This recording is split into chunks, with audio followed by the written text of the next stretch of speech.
Hi trainees, welcome back to our channel Brainy Trainee. My name is Sandeep Kaur. तो आज से मैं एक सीरीज नई स्टार्ट करने वाली हूँ क्लास 10th के स्टूडेंट्स के लिए, और उस सीरीज का नाम है सक्सेस की सीढ़ी। सीढ़ी होता है ना, जो आप स्टेयर्स चढ़ते हो ना, तो कामयाबी तो एक एक स्टेयर को चढ़ के एंड तक पहुंचकर ही मिलती है। तो इसीलिए मैंने ये जो सीरीज एक नई स्टार्ट की है आज से, इसका मैंने नाम ही रख दिया है सक्सेस की सीढ़ी। अब ये सक्सेस की सीढ़ी में क्या आपको मिलेगा मटेरियल, आपको अलग अलग वैरायटीज के एमसीक्यूज में आपको बताऊंगी। मतलब कि जैसे मैंने अपनी पिछली वीडियो में आपको बताया था कि टर्म 1 के फाइनल एग्जाम्स आपके सबके नवंबर में या दिसंबर में हो जाएंगे और वो सब एमसीक्यू बेस्ड होंगे। तो अब एमसीक्यूज आप एज इट इज एनसीईआरटी के लिए करके जाओगे तो वहां पे आप नहीं कर पाओगे, क्योंकि काफी हद तक आपको एक्स्ट्रा क्वेश्चंस भी आने वाले हैं। अब एमसीक्यू किस तरह के पूछे जा सकते हैं, अब बच्चों को वो समझ में नहीं आ रहा। जैसे अगर हम चैप्टर 6 ट्रायंगल्स की बात करें तो वहां पे प्रूव दैट वाले क्वेश्चंस है। अगर ट्रिग्नोमेट्री की लास्ट एक्सरसाइज की बात करें तो वो भी प्रूव दैट वाले क्वेश्चंस है। तो बच्चे इसी को लेके कंफ्यूज हैं कि क्या हमें प्रूव दैट वाले क्वेश्चंस करने हैं या उनको छोड़ना है। तो इसीलिए मैंने बहुत सोचा और ये सोच समझकर ही आपके लिए नई आज से ये नई सीरीज स्टार्ट हो रही है। तो आज ये सक्सेस की सीढ़ी का पार्ट 1 आपके लिए मैं लेके आई हूँ, जिसमें हम चैप्टर नंबर 1 रियल नंबर्स के अलग अलग वैरायटीज के क्वेश्चंस डिस्कस करेंगे। मतलब मैं आपको क्वेश्चंस बताऊंगी कि आपके फाइनल एग्जाम्स में एमसीक्यू बेस्ड इस तरह के क्वेश्चंस चैप्टर 1 से पूछे जा सकते हैं। तो आप कोई भी एक्स्ट्रा बुक को फॉलो कर रहे हो, कोई भी आप इंटरनेट से एक्स्ट्रा क्वेश्चंस निकाल रहे हो, तो आपको थोड़ा आइडिया हो जाएगा कि इस टाइप के क्वेश्चंस मैंने आपको बताए और इस टाइप के क्वेश्चंस की आपको प्रैक्टिस करनी है। तो इसलिए वीडियो को स्किप बिल्कुल मत करना और वीडियो को एंड तक जरूर देखना। और हो सके अगर अभी तक चैनल को सब्सक्राइब नहीं किया तो सबसे पहले जल्दी से चैनल को सब्सक्राइब कर लीजिए। तो let's get started to train our brain. तो मेरे प्यारे बच्चों, इस वक्त अब हर बच्चा सैंपल क्वेश्चन पेपर की तैयारी करना चाहता है, क्योंकि सीबीएसई ने अपनी वेबसाइट पर सैंपल क्वेश्चन पेपर्स डाल दिए हैं ताकि आपको वहां से पैटर्न पता चल जाए, आप उसी पैटर्न के अकॉर्डिंग अपना एग्जाम देंगे। लेकिन उसके लिए आपको कुछ रेफरेंस बुक्स, कुछ एक्स्ट्रा बुक्स, कुछ प्रैक्टिस बुक्स खरीदनी पड़ेंगी। तो मैं आपको यहाँ पे बताना चाहूंगी कि आप बिना कोई प्रैक्टिस बुक खरीदे अपने फाइनल एग्जाम्स टर्म 1 की बहुत ही अच्छे से तैयारी कर सकते हैं, वो भी बिल्कुल बिल्कुल बिल्कुल फ्री ऑफ कॉस्ट। तो कैसे, आपको अनअकैडमी लर्निंग ऐप डाउनलोड करना है और उसमें कुछ फ्री मॉक टेस्ट रखे गए हैं आप लोगों के लिए एवरी वीक। अब वो मॉक टेस्ट का आपको क्या फायदा, क्योंकि ये जो मॉक टेस्ट है सीबीएसई की गाइडलाइंस को ध्यान में रखते हुए बनाए गए हैं, और साथ में हर मॉक टेस्ट खत्म हो जाने के बाद आपको हर एक क्वेश्चन का वीडियो सोल्यूशन भी मिलेगा और आपको अपना रैंक भी देखने को मिलेगा। लाइव टेस्ट ये होगा, एमसीक्यू बेस्ड ही होगा, क्योंकि आप सबको पता है कि टर्म 1 के फाइनल एग्जाम्स एमसीक्यू बेस्ड है, और टाइमिंग भी सेम वही रहेगी 90 मिनट्स की। लाइव देने से होगा कि विद इन 90 मिनट्स आप सारे का सारा क्वेश्चन पेपर सॉल्व करोगे और आपको टाइम मैनेजमेंट करना भी आ जाएगा। सितंबर 11 से ये मॉक टेस्ट स्टार्ट हो जाएंगे, टाइमिंग 5 PM ऑनवर्ड्स ही रहेगी। क्लास 10th एंड क्लास 12 के सभी बच्चे इन टेस्ट में एनरोल कर सकते हैं, वो भी बिल्कुल फ्री ऑफ कॉस्ट। लेकिन सिर्फ इतना याद रखना है, एनरोल करने वक्त मेरा ये रेफरल कोड SK33 लाइव आप यूज करेंगे, तभी आप बिल्कुल फ्री में एनरोल कर पाएंगे। तो है ना ये आप सबके फायदे की बात। तो देर किस बात की, जल्दी से डिस्क्रिप्शन बॉक्स में जाइए और दिए गए लिंक को क्लिक कीजिए और उस लिंक को क्लिक करके फ्री लाइव मॉक टेस्ट में एनरोल कीजिए। तो सबसे पहले चैप्टर 1 के क्वेश्चंस बताने से पहले आपको सिलेबस बता दूं कि आपको रियल नंबर चैप्टर्स में करना क्या क्या है। देखो, आप अगर अपनी एनसीईआरटी की बुक में देखो तो वहां पे स्टार्टिंग में आपको Euclid division lemma, Euclid division algorithm दिया गया है, लेकिन आपको वो करने की कोई जरूरत नहीं है। आपके सिलेबस में सिर्फ फंडामेंटल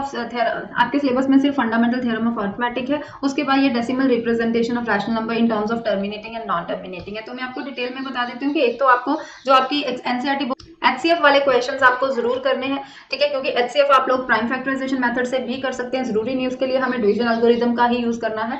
तो ये एचसीएफ वाले क्वेश्चंस आपको आ सकते हैं। उसके बाद फंडामेंटल थ्योरम ऑफ अरिथमेटिक वाली एक्सरसाइज 1.2 जो है, उसमें आपको एचसीएफ निकालना आना चाहिए, उसमें आपको एलसीएम भी निकालना आना चाहिए, और जो वो क्वेश्चन है HCF multiply by LCM equals to product of two numbers, वो भी आने चाहिए। उसके बाद डेसिमल रिप्रेजेंटेशन के साथ उसके बाद decimal representation in terms of terminating, non terminating, इस तरह के क्वेश्चंस आपको आएंगे। 1.3 एक्सरसाइज करने की आपको कोई जरूरत नहीं, क्योंकि उसमें रीविजिटिंग रैशनल्स है, तो वो हमें प्रूव करने होते हैं, तो वो प्रूव दैट वाले क्वेश्चन आपके बोर्ड एग्जाम्स में नहीं आने वाले। अब जैसे यहाँ पे क्वेश्चन नंबर 1 देख लो, express 7325 as a product of its prime factors.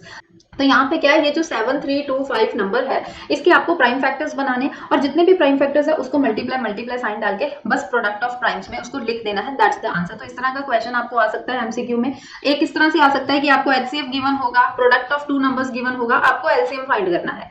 तो यहाँ पे बहुत आप लगा सकते हो कि HCF multiply by LCM equals to product of two numbers, आप सबको ये चीज पता है ना। तो ये वाली आप वेरिफिकेशन यहाँ, तो ये वाला रूल आप यहाँ पे यूज करोगे और इसी के साथ में आप इस क्वेश्चन को सॉल्व सॉल्व कर लोगे। आपको जरूरी नहीं कि एचसीएफ गिवन होगा, हो सकता है आपको क्वेश्चन में एलसीएम गिवन हो, आपको एचसीएफ फाइंड करना पड़े। प्रोडक्ट ऑफ टू नंबर्स की जगह हो सकता है पूरे दो नंबर्स अलग अलग गिवन हो तो उन दोनों का प्रोडक्ट आप कर सकते हो। तो इस तरह के किसी भी तरह का क्वेश्चन इस तरह से आपको आ सकता है। उसके अलावा जैसे क्वेश्चन आपको आ गया कि आपको इस नंबर के प्राइम फैक्टर्स बनाने हैं, उसके बाद प्राइम फैक्टर्स बनाने के बाद उसकी जो एक्सपोनेंट्स मतलब उसकी जो पार्ट्स होती है उनका सम करो और जो सम करके आएगा वो हमारा आंसर हो जाएगा। नहीं समझ में आ रहा तो 196 के फैक्टर्स बना के देख लो। 2 9 होता है 18, देन 98 आ गया, उसके बाद यहाँ पे 49, तो 7 7 सा, तो हमारे पास पार्ट 2 की पार्ट 2 बन गई, 7 की पार्ट 2। अब यहाँ पे एक्सपोनेंट मतलब होता है कि इनकी पार्ट्स को, तो इनकी पार्ट्स को हम प्लस करेंगे तो हमारे पास 4 आंसर आ जाएगा। इस तरह के क्वेश्चंस आपको बोर्ड एग्जाम में आ सकते हैं। उसके अलावा अगर हम डेसिमल एक्सपेंशन पे जाएं तो आपको ये बताना है कि ये जो हमें गिवन नंबर है कितने डेसिमल प्लेसेस के बाद ये नंबर टर्मिनेट हो जाएगा। तो ये भी इस तरह के क्वेश्चन बहुत से भी बहुत ज्यादा इंपॉर्टेंट है, बहुत बार बोर्ड एग्जाम में आए हैं। उसके अलावा अगर हम रिविजिटिंग ये रैशनल नंबर वाली एक्सरसाइज देखें, जैसे मैंने आपको बोला कि प्रूव दैट वाले क्वेश्चन नहीं करने, लेकिन इस तरह से आपको एमसीक्यू में पूछा जा सकता है कि रैशनल और इरैशनल का प्रोडक्ट क्या होता है, वो तो पता ही, always irrational. Sum of the rational and irrational number क्या होता है, difference of rational irrational number क्या होता है, क्वेश्चन ऑफ इरैशनल रैशनल क्या होता है, तो इन सबका आंसर इरैशनल ही है। तो इस तरह के क्वेश्चंस आपसे पूछे जा सकते हैं। या आपको एक प्रॉपर नंबर लिख दिया जाएगा इस तरह से कि बताओ ये होल स्क्वायर, इसको सॉल्व करो, क्या है ये, रैशनल है, इरैशनल है, बोथ ऑफ अबव है, कोई इंटीजर है, कोई होल नंबर है। इस तरह से कोई भी 4 ऑप्शन दे सकते हैं। तो आप इसकी होल स्क्वायर आइडेंटिटी, तो यहाँ पे आप होल स्क्वायर की आइडेंटिटी यूज करेंगे। उसके बाद देखेंगे कि अगर अंडर रूट में कोई टर्म आ रहा है तो इरैशनल हो गया, अगर अंडर रूट में कोई टर्म नहीं आ रहा, आपका आंसर नहीं आ रहा, तो वहां पे वो रैशनल हो जाएगा। ठीक है, तो इस तरह से आपको रैशनल इरैशनल की डेफिनेशन पता होनी चाहिए, तभी आप ये क्वेश्चन अच्छे से कर सकोगे। उसके अलावा जैसे मान लो कि P1 P2 आपको 2 ऑड प्राइम नंबर्स गिवन है और P1 ग्रेटर देन P2 ही होना चाहिए, ये कंडीशन गिवन है। आपको P1 square minus P2 square बताना है, वो क्या होगा, इवन नंबर है, ऑड प्राइम नंबर है, ऑड नंबर है या प्राइम नंबर है। तो यहाँ पे हम P1 और P2 लेट अपने से कोई भी नंबर लेट कर लेंगे, ऑड प्राइम लेंगे, सिर्फ ऑड और ऑड प्राइम नंबर ही, फिर वहां पे उनकी वैल्यू पुट करके देखेंगे कि क्या हमारे पास इवन नंबर आंसर आ रहा है, ऑड नंबर आ रहा है, ऑड प्राइम नंबर आ रहा है कि प्राइम नंबर आ रहा है। तो इस तरह के क्वेश्चंस की प्रैक्टिस कीजिए। उसके बाद ये फिर से वही क्वेश्चन आ गया, ये 3 पार्ट्स में क्वेश्चन लिखा है कि आपको number of places of decimal बताना है कि कितने डेसिमल प्लेसेस के बाद ये नंबर टर्मिनेट करता है। तो उसके लिए हमें डिनोमिनेटर में 2 और 5 की पार्ट्स बनानी होती है ना। डिनोमिनेटर में या हमें 10 चाहिए, या हमें 100 चाहिए, या हमें 1000 चाहिए, मतलब 2 और 5 के ही फैक्टर्स होने चाहिए। तो उस तरह से आप इसको डेसिमल एक्सपेंशन में टर्मिनेट कर सकते हैं। इसके अलावा ये इस तरह के क्वेश्चंस बच्चे बहुत ज्यादा इंपॉर्टेंट होते हैं कि हमें लार्जेस्ट नंबर फाइंड करना है, कि वो जो लार्जेस्ट नंबर हम कौन सा होगा जिसको हम इन तीनों नंबर से जब डिवाइड करें तो हमारे पास 7 11 एंड 15 रिमाइंडर आ जाए। तो इसीलिए यहाँ पे हमें वो लार्जेस्ट नंबर फाइंड करना। तो लार्जेस्ट नंबर तो बहुत इजी है कि देखा, लार्जेस्ट वर्ड मतलब कि मैक्सिमम हो गया, मतलब कि हाईएस्ट है ना। तो यहाँ पे इस तरह के क्वेश्चंस में हम लोग क्या सॉल्व कर देते हैं, सिंपल एचसीएफ, कि इन तीनों नंबर्स का एचसीएफ लेने से पहले ये रिमाइंडर इनके साथ माइनस होगा, जैसे फर्स्ट 7 के साथ, सेकंड नंबर 11, थर्ड नंबर 15 के साथ माइनस करके जो आंसर माइनस करके जो नंबर्स आएंगे उसका हम एचसीएफ निकाल देंगे, तो वो हमारे पास लार्जेस्ट नंबर आ जाएगा। तो ये वाले क्वेश्चन तो इजी है, लेकिन बच्चों को प्रॉब्लम कहाँ आती है, इन क्वेश्चंस पे, फाइंड द स्मॉलेस्ट नंबर पे।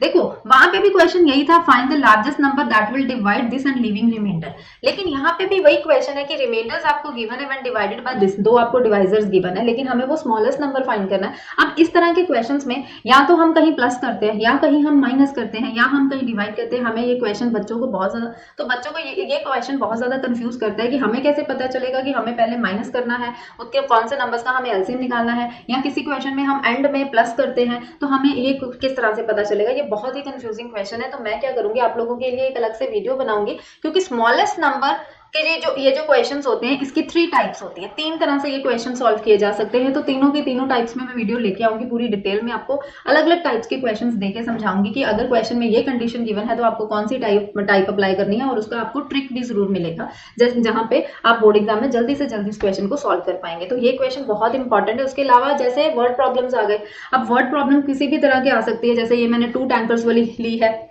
एग्जाम्पल, इसमें हमें मैक्सिमम कैपेसिटी बतानी है। तो मैक्सिमम कैपेसिटी पूरी स्टेटमेंट पढ़ के आपको थोड़ा दिमाग लड़ा के बताना होगा कि इसमें हमें क्या करना है, इसमें हमें एचसीएफ निकालना है या हमें इसमें एलसीएम निकालना है। तो ये चीज आपको पता होनी बहुत ज्यादा जरूरी है, क्योंकि देखा जाए बेसिकली इस पूरे चैप्टर में है सारे एचसीएफ और एलसीएम वाले क्वेश्चन, लेकिन स्टेटमेंट्स समझ के हमें ये जानना है कि इसमें हमें एचसीएफ निकालना है कि एलसीएम, क्योंकि ये ना हो कि निकालना एचसीएफ हो, आप एलसीएम बोर्ड में निकाल के आंसर गलत कर जाओ। ठीक है, तो यहाँ पे जैसे ये वर्ड प्रॉब्लम है, यहाँ पे भी आपको हाईएस्ट ये कीवर्ड उठाना है, ग्रेटेस्ट कैपेसिटी, पूरी स्टेटमेंट को पढ़ो, ग्रेटेस्ट कैपेसिटी उसका मतलब क्या होता है, तो हमें एचसीएफ निकालना है या एलसीएम निकालना है। तो इस तरह के क्वेश्चन बच्चा बहुत ज्यादा इंपॉर्टेंट है। मैं फिर से बोल रही हूँ, ये जो स्मॉलेस्ट नंबर वाले हैं इसके ऊपर वीडियो जरूर लेके आऊंगी कि कौन कौन से इसके टाइप्स हैं, क्योंकि लार्जेस्ट नंबर जहां पे आ जाता है उसका मतलब तो सिंपल ही होता है एचसीएफ निकालना है कि रिमाइंडर्स को पहले करो माइनस, 398 में से 7 माइनस किया, 436 में से 11 को, 542 में से 15 को, जो भी माइनस करके आया उन तीन जो नंबर्स हमारे पास आए उनका हमने क्या निकाल दिया, एचसीएफ निकाल दिया। ये तो बहुत ही सिंपल वाला फंडा है, लेकिन प्रॉब्लम आपको सिर्फ और सिर्फ इसमें आने वाली है।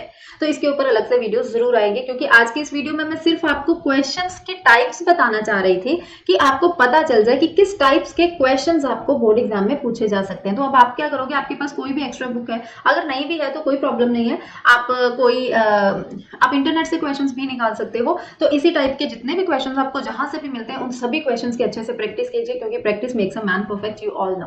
तो अगर वीडियो अच्छी लगी हो तो वीडियो को ऐसे थम्स अप, लाइक जरूर कर देना, और लाइक के साथ साथ अगर चैनल को सब्सक्राइब नहीं किया तो वो भी जल्दी से कर लीजिए, और सबसे इंपॉर्टेंट बात, इस वीडियो को शेयर जरूर कीजिए। तो मिलेंगे अपनी नेक्स्ट वीडियो में नए पार्ट 2 के साथ, जिसमें मैं चैप्टर नंबर 2 पॉलिनोमियल के क्वेश्चंस आपको बताऊंगी। तब तक के लिए bye bye and take care.